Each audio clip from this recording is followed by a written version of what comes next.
بسم الله الحمد لله والصلاة والسلام على رسول الله يعني ما لا والله قف يعني يقف بني آدم إنه يسوق وربه ولا يسمى وربه إنه تعنولا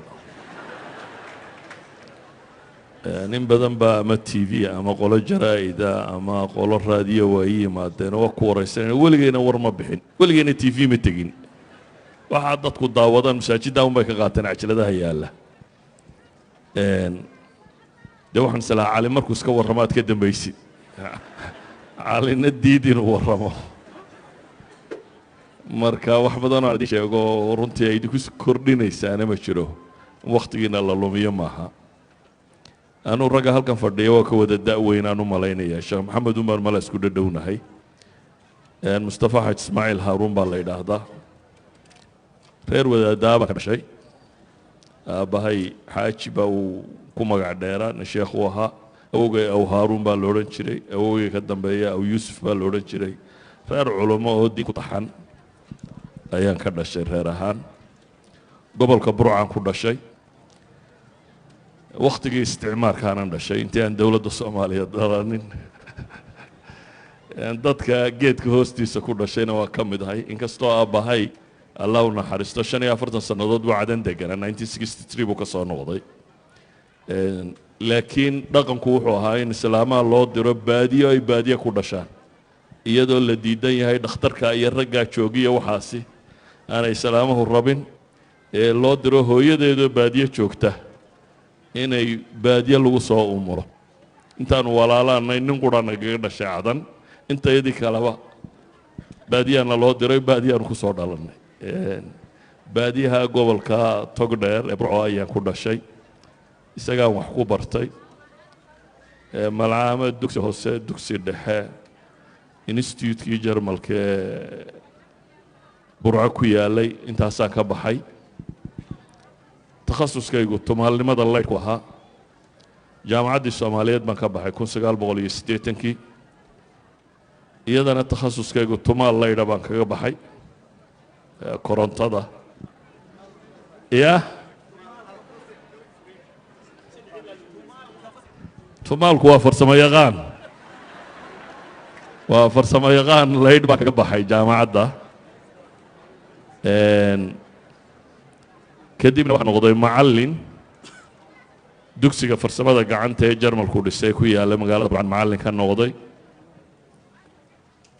markaan muddo sanad iyo bar meelaha joogay dowladdii soomaaliyeed baa ay xidhay dowladda soomaaliyeed ma rabo wax badan inaan ka sheego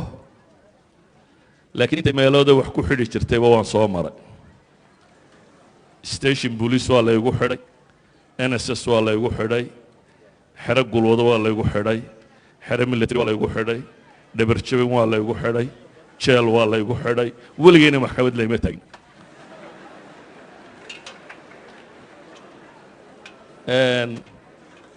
mararka qaarkoodna sanadaan ku jiray mararka qaarkood baan 30 bilood ku jiray calaa kulli xaal waxbarashada diineedna waxun bay ahayd un culamada soomaaliyeed ee waddanka degan wixii aanu ka bowsanay ma jirin waddan dabadeed aanu baxay intii dambana saanu joogo un waddanka soomaaliya ayaa dagaaladii jabhaduhu ka dhaceen magaalada burcaan joogay markii 1988 jabhadu soo gashay waqtigaas baan waddanka ka baxay yurub iyo meelahaas aan niman xanuunsanayo aan walaalana geeyey anigoo yurub joogaa dowladdii soomaaliyeedna dhacday ilaa 99kii baan deganaa yurub march 1999 baan dib ugu soo noqday magaalada hargeysa ilaa haddana hargeysaan deganay laakiin socodkayga yurub waa tiro badan yihi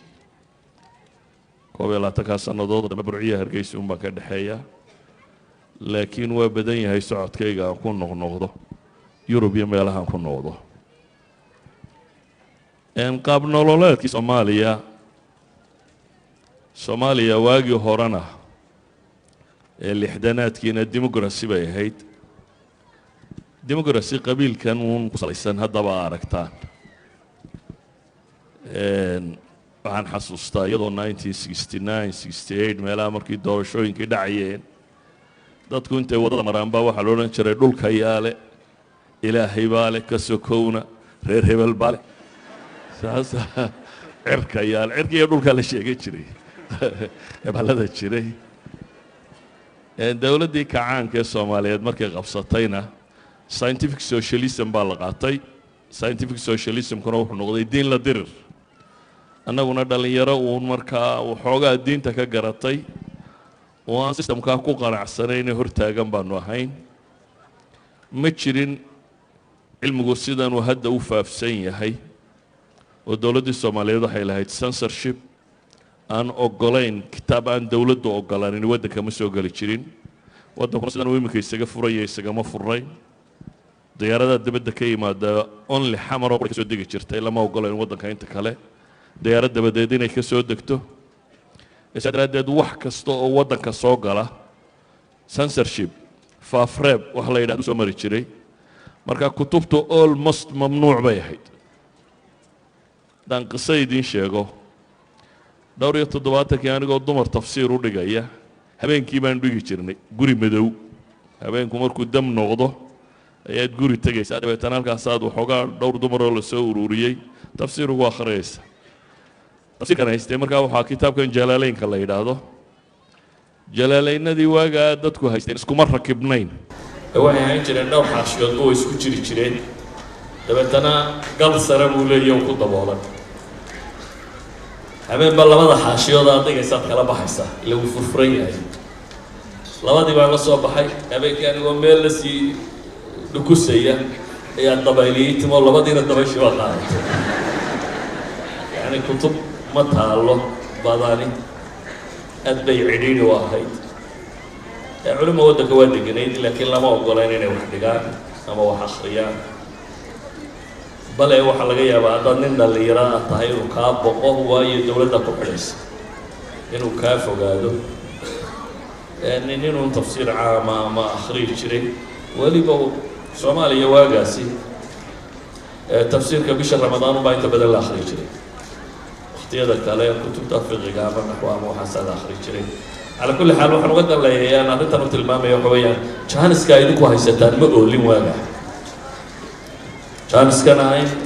كتبته باقي لا جيب كوسي ده كوشرته ملك استلوي بينيو أي كتاب أبو بحتاج هليسو إلكترونيكالي شاملة سو داونلود قرينيسو ودور يتمكنوا مجلد يكوشرا يعني جانس كسيدة تانية قفكو ريسيرش سمين كره وحبحثي كره وحباري كره واقع ما أقول لي لكن waxay yaalay dad committed oo dadaalaya mala daacadnimada ku jirto oo in Ilaahay wax ugu dhawaadaan ay ku jirto marka anigu qadiyada aan jecel inaan ku celiyo waxa weeyaan war nicmada haysataan ku saabsiisan diintu sida ay maanta u fududahay inuu qofku barto may jirin may goolin waxay ahayd wax aad u cidhiidhiya sidaad u xasilaysaana ay inta badan ku xidhnaanayso sida aad wax u akhrido xataa iyadoo wax akhriskaagu fiican yahayna aanad helaynin wixii aad akhriyi lahayd uu cidhiidhi kugu gelayo intan dambe na dee meelaha uun Soomaalidu joogto baan wax ka sheegi jirnay anigu macallin baan ahaan jiray saa daraaddeed sheekh maan noqonin weli bana gaadhin macallinkuna daris loo diro buu soo diyaariyaa oo deedhiga waana laga yaabaa waqti aanay culamada Soomaaliyeed haysanin qalabka technology-ga inaan Yurub ka hortagayo wax akhriyo dad wax u akhriyay aan xasuustaa ajaladahan ugu badan hore ee 90-yadii dadku dhageysan jireen maqaaxaan ku akhriyi jiray Soomaaliyeed oo Norway maqaaxid Somali Welfare Leader Somali Welfare Organization ayaan ku leeyahay labadii toddobaad maalin wax maydeen akhriyaa oo ka saydaadeen ha niman carabaha ka tagay oo aan diinta isku fiicnayn baa ku badna markaasaan bilaabay inaan muxaadaraad xawla al-iimaan arkaan al-iimaan iyo xawla al-xadaara al-islaamiyya inaan ka warramo nin dhallinyaraa baan hadal badan 2 saac iyo dheeraad baan maalin ileen 14 cashaan mar helaya marka waxay noqotay markaa inaan 2 saac iyo dheeraad hadlo dadka markaa cajaladahaas ma soo gaadho markaas la siiyay mala ninka sheekh weyn waa sheekh weyn marna ma noqonin laakiin uun fursad aanay jirin anigu in wax la duubo maan rabin waxaan xasuustaa waxba ha duubinaan ku idhi nin dhallinyaraa baa intuu kamarad iska soo qaatay buu wuxuu yihi sheekh ama fadhiyo wax akhri ama iska tag xagga dambe la fadhiistay markaa waxaan kala doortay inaan wax akhriyo iyo inaan iska tago markaasaan iska akhriyey dariskii dambaan imi maalintii dambe cajaladu sidan imanka ay u badayn uma badnayne VHS bay ahaan jireen VHS-kana warshad baa badin jirtay keliya intay cajaladii qaadeen bay warshad geeyeen dabeetana dhowr boqol cajaladood bay ka dhigeen iyagoo meesha ku iibinayaan ugu imin nin cabdillaahi xuseen kaahiye la yidhaahda iyo inaan loorame la yidhaahda iyo axmed baaruud iyo iyagoo iibinayaan waar waa sidee dee waxaana iibinaysaa waxay dhahayn sheekh masaajidkaan kirada kaga bixinayna markaasaa iska aamusoo siride masaajidkaan kirada alagaga bixiyo marka waxaan dadku duubayna anigu kuma talagelina inaan duubo TV-na weli ma tegin raadiyona weli ma tegin wadaadku su-aalaha badan uu dadka weydiinayana mala inuu isagu ka jawaabaa bay ku fiican tahay anigu intaasaan ku gabagabaynaya wasalaamu calaykum